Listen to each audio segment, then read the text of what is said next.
रे भोला बाबा के पूजा कर भरपूर रे बाबा पर ध्यान दही रे पूरा सावन रह भक्ति में चूर रे भोला बाबा के पूजा कर भरपूर रे यने ओने नहीं दो ही ध्यान यने ओने नहीं दो ही ध्यान खोला ले गे छौरी गाजा के दुकान लेवे खातिर अइबौगे जान सुबह शाम खोल ले गे छौरी गाजा के दुकान लेवे खातिर अइबौगे जान सुबह शाम सावन में खोल ले गाजा के दुकान लेवे खातिर अइबौगे जान सुबह शाम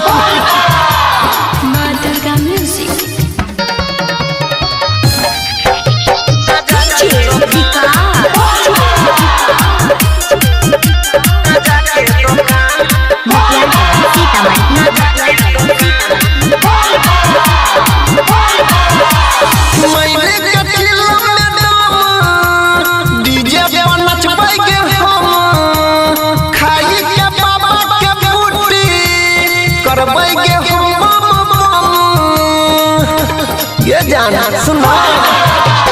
घूमे जेबै देवघर में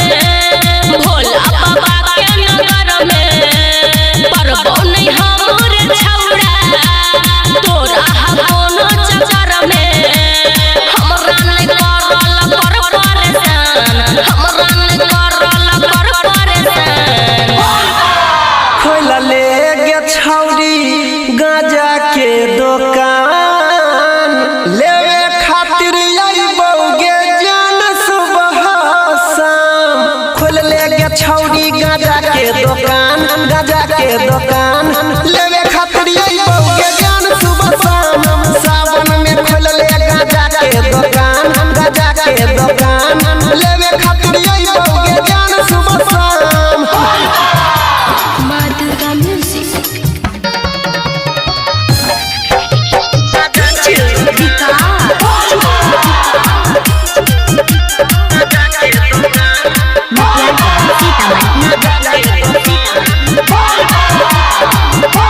बतिया हमर कोई मान गे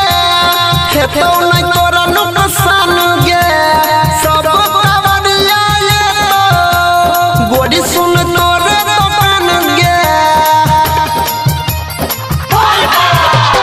बाबा के महिमा छै भारी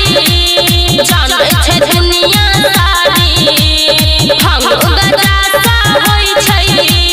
रंग बिरंग के बीमारी सुमन सोना नहीं खोल जुबान अनिल सोनी बंद राख जुबान खोला ले गे छौरी गाजा के दुकान लेवे खातिर अइबौगे जान सुबह शाम खोल ले गे छौरी गाजा के दुकान